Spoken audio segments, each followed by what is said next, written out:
Hi, doctor. I'm looking at this case and we'll have it ready for you to approve. Looking at the initial ClinCheck is a step that I always do when looking at additional liners because I want to see where the patient started, what worked well, what didn't work well, and learn from that. So, huge improvements, big changes to the canines from the initial setup to where she ended up here. And one thing to consider is the other movements that were being planned in at the same time. By the way, I think you had a really good setup and plan with the initial ClinCheck. Everything was set up there right.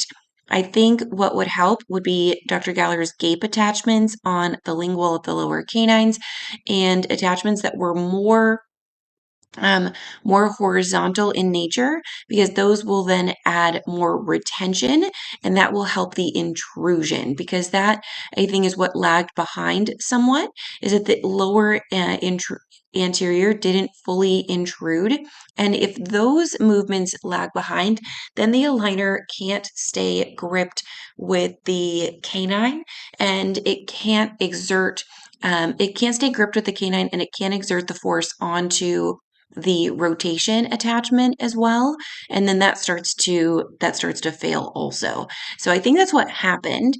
And then the next ClinCheck was really good. Still don't have as many retention attachments, and those are also really key to have the aligner well gripped and engaged with that section of the arch, because if the aligner is locked down in this area, then it is forced to then put more force onto the canine rotation attachment, and then if that is always engaged here, then the rotation movement is more likely to actually happen. So that's where I think the next set of additional liners wasn't as effective as we would want to ideally have it, although it still did make an improvement from where she was starting off here to here. So now I have a ClinCheck that has retention attachments in all quadrants.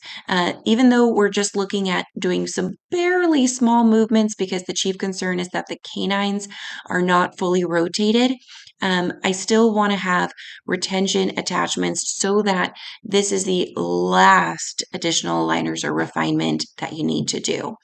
So with that, I still have the optimized rotation attachments because we saw that those worked well.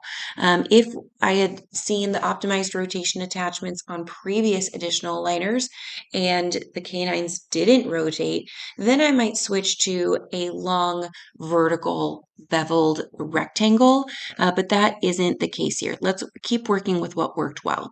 But I did see on this ClinCheck or this setup that she is running a posterior open bite.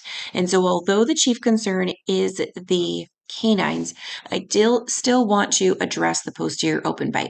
And the posterior open bite is because of too heavy contact in the anterior section, as we can see here, which coincides perfectly with seeing the intrusion movements not completely intrude prior.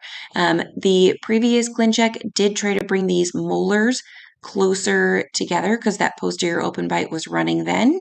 That I think probably worked out fairly well, as we can see the inclination of the molars, but still without the retention attachments, you're not going to get that intrusion.